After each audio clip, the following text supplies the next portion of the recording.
Okay, welcome back. Let's continue this afternoon with the next chapter, which is chapter 21, and that deals with unemployment. Unfortunately, yet another very sorry topic in our country. And here we will the learning outcomes, the costs of unemployment, the different types of unemployment, that's important, the different types of unemployment, understand well examples of each type of unemployment. We'll cover that when we get there. Policies to be used to reduce unemployment. I think it's a shortish chapter, but it's some very important, it's a very important topic. Unemployment, it's undoubtedly the most important economic problem in South Africa. Unemployment and inflation, which are often referred to as the twin evils of macroeconomics. The twin evils, unemployment and inflation.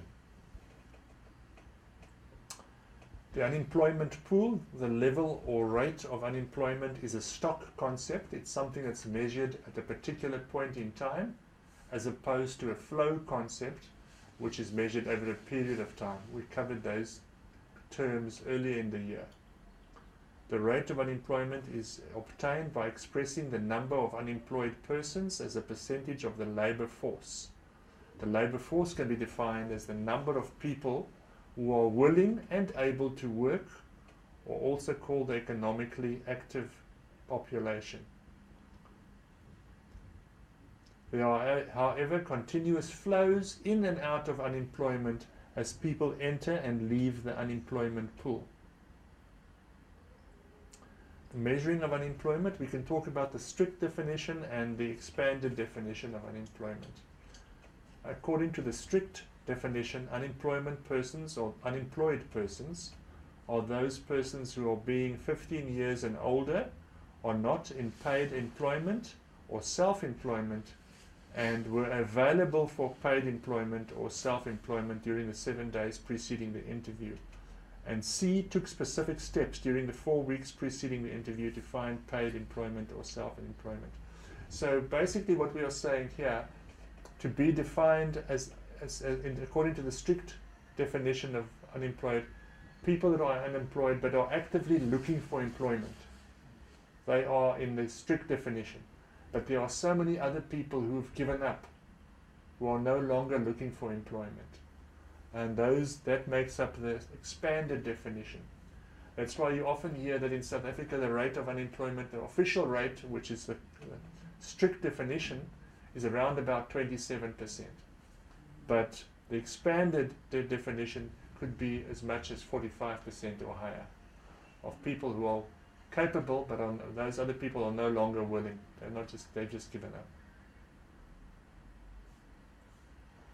There's no doubt that South Africa is suffering from a very high unemployment. It is the most serious social and economic problem facing the country.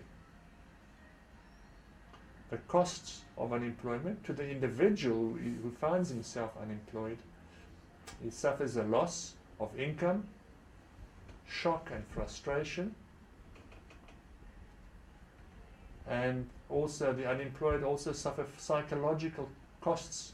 Enforced joblessness is demoralizing and results in a loss of confidence and self-esteem. Increased unemployment tends to result in an increase in psychological disorders, divorces, suicides, and criminal activity. Unemployment is also a loss to society. Unlike other factors of production, labor cannot be saved and used later. If labor is not used when it is available, it is lost forever. Now we get to the types of unemployment. We can say and qualify 4 different types of unemployment.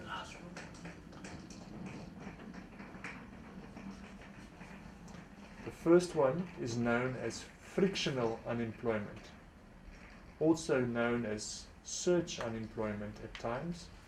This type of unemployment arises because it takes some time to find a job or to move from one job to another. At any particular time, there will always be workers who are moving from one job to another.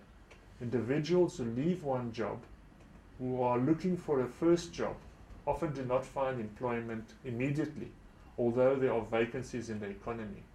They are actively looking for work, or they're in between jobs. Now, in today's environment, it's crazy to think that people would resign their jobs if they haven't got another job lined up.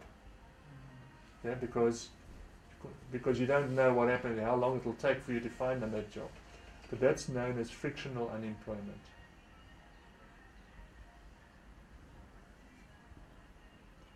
The second type of unemployment that we cover is known as seasonal unemployment. And as the name denotes, it's to do with seasonal activity. In the Western Cape, we have a very good high tourism industry in the summer months. Or we have during the fruit picking season, grapes and fruits. So there are a lot more people employed just for those seasons. And outside of those seasons, they are re-enter the unemployed market, so they are seasonally unemployed. Thirdly, cyclical or demand deficiency unemployment occurs when a slump or recession in the economy as a result of temporary lack of demand gives rise to unemployment. So when there is a slump or a recession, and as a result people are laid off their jobs until such time as the economy picks up again, they are known to be cyclically unemployed. The fourth type of unemployment is known as structural unemployment, and it's somewhat more complex, whereas cyclical unemployment is related to the fluctuations in the general state of the economy. Structural unemployment is usually confined to certain industries, sectors or categories of workers. Structurally, unemployment occurs when there is a mismatch between worker qualifications and job requirements, or when jobs disappear because of structural changes to the economy. So it's important to understand, to know the four types of unemployment, and furthermore to have an example, or be aware of different types of examples for each type of unemployment.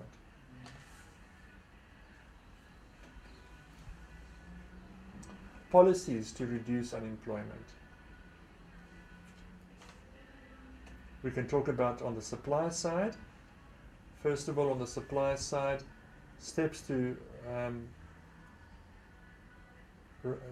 because rapid population growth can be a significant cause of unemployment, steps could be taken to limit population growth and thus be regarded as part of the strategy to reduce unemployment. But how do you limit population growth? China tried to do that by limiting the number of children that the couples could have. And today they have an aging population. So that they've reversed that, they've changed their policies in that regard. But one can also look at immigration control, immigration into your country, which they do.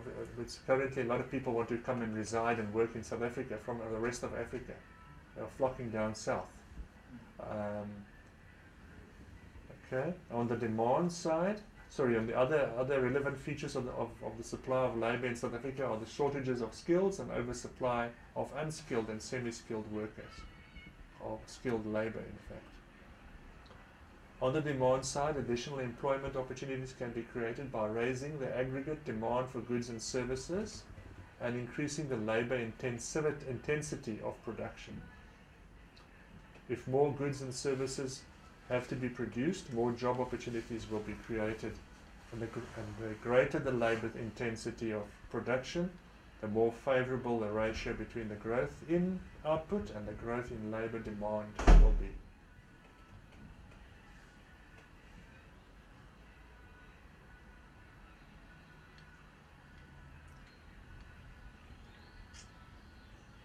Increased government spending, is one area. Stimulate, increase consumption by households and investment spending by firms. Lowering taxes or interest rates to increase spending. By increasing spending, you're increasing production because you're increasing the demand. And increase in demand leads to an increase in productivity. A more promising strategy would be to raise the demand for domestically produced goods and services by increasing the demand for exports.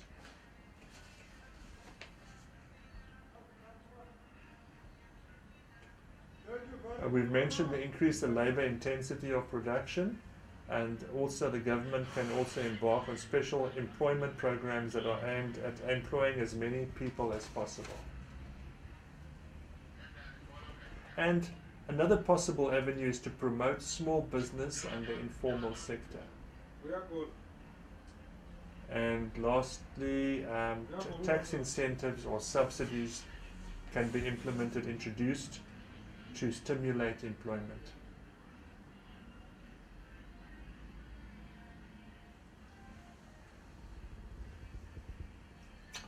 (21.2) compares inflation and the Phillips unemployment and inflation by means of the Phillips curve.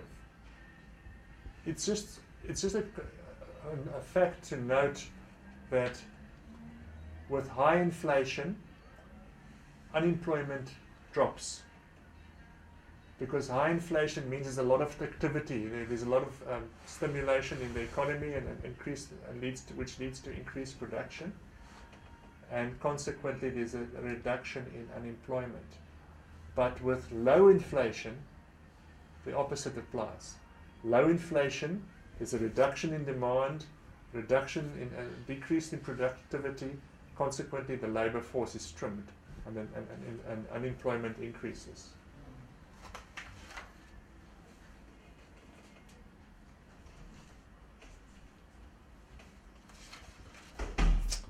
That was the shortest chapter. I think we've basically come to the end of unemployment. And once again, you can refer to the important concepts at the end of that chapter, which you can then go back to and look it up within that chapter if you're not sure what it means. We have one chapter left to do, and I think we can take another short break before we start that.